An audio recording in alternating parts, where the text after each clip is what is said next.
अपात्रतेसंदर्भात त्यासोबतच जयंत पाटलांनी सुद्धा ती याचिका राष्ट्रवादी आमदारांच्या अपात्रतेसंदर्भात दाखल केली होती.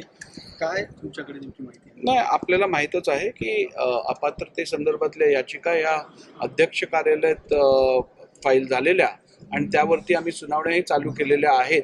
आणि जे काय कार्य होत आहे या संदर्भातली जी काय कारवाई होते ती अत्यंत नियमानुसार disqualification of members on the grounds of defection rule 1986 संविधानामध्ये दिलेल्या ज्या तरतुदी आहेत या आणि विधिमंडळाचे जे नियम आहेत, विधानसभेचे जे नियम आहेत त्याच्या अनुषंगाने ही संपूर्ण कारवाई होत आहे. आपल्या सर्वांनाच माहीत आहे की सर्वोच्च न्यायालयात पण ह्या विषयातली जेव्हा याचिका दाखल झालेली त्यावेळेला सर्वोच्च न्यायालयाने पण संविधानिक शिस्ताचं पालन करणं आवश्यक आहे. म्हणजेच एक्झिक्युटिव्ह म्हणजेच आपलं कार्यकारी मंडळ, विधिमंडळ म्हणजेच लेजिस्लेचर आणि न्यायमंडळ म्हणजे ज्युडिशरी यांना आपापले अधिकार संविधानाने दिले आहेत. आपल्या कार्यक्षेत्रात राहून त्यांनी काम करणं अपेक्षित आहे.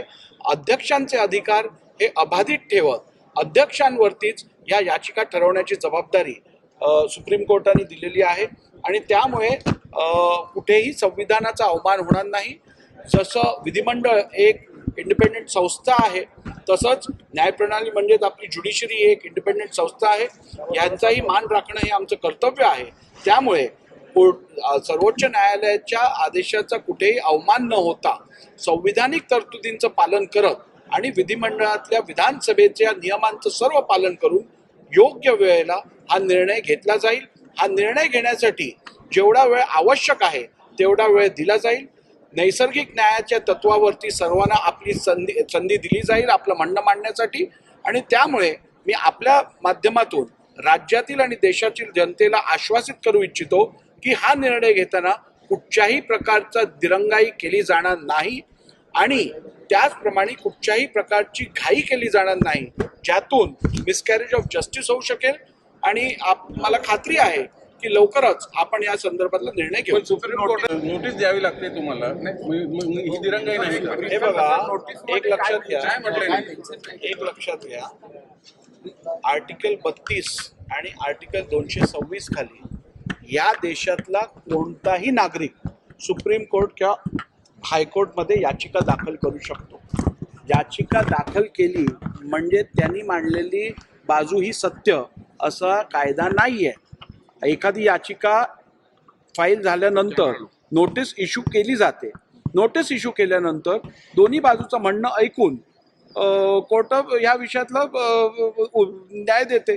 आणि आपल्याला माहिती असेल की यापूर्वीही अशीच याचिका दाखल झाली त्यावरती कोर्टाने सांगितलं आहे की विधिमंडळाचा अधिकार याच्यात हस्तक्षेप करण्याची गरज नाही आहे. जोपर्यंत अध्यक्ष कोणता निर्णय घेत नाहीत आणि जर का तो निर्णय नियमबाह्य असेल अथवा घटनाबाह्य असेल तर आणि तरच या कुठची इतर संस्था त्यात हस्तक्षेप करू शकेल. परंतु जोपर्यंत अध्यक्षांनी घेतलेला निर्णय घटनाबाह्य नसेल किंवा नियमबाह्य नसेल तोपर्यंत त्यात हस्तक्षेप करण्याचे अधिकार संविधानाने कोणालाही दिले नाहीये असं माझं मत आहे. नोटीस देणं हे कोर्टाचं काम आहे. कोर्ट आपलं काम करत आहे आणि विधिमंडळ आपलं काम करत आहेत, अध्यक्ष आपलं काम करत आहेत. त्यामुळे प्रत्येकाला आपण आपापलं काम करायला देऊया. आणि मला वाटतं ह्यालाच लोकशाही म्हणतात, ह्यालाच कॉन्स्टिट्युशनल डेमोक्रेसी म्हणतात, पार्लमेंटरी डेमोक्रेसी म्हणतात. आणि मला वाटतं जशी पार्लमेंटरी डेमोक्रेसी जपण्याची जबाबदारी विधिमंडळावरती आहे, ज्युडिशरीवरती आहे, एक्झिक्युटिव्हवरती आहे, तशीच ती जपण्याची जबाबदारी ही मीडियावर पण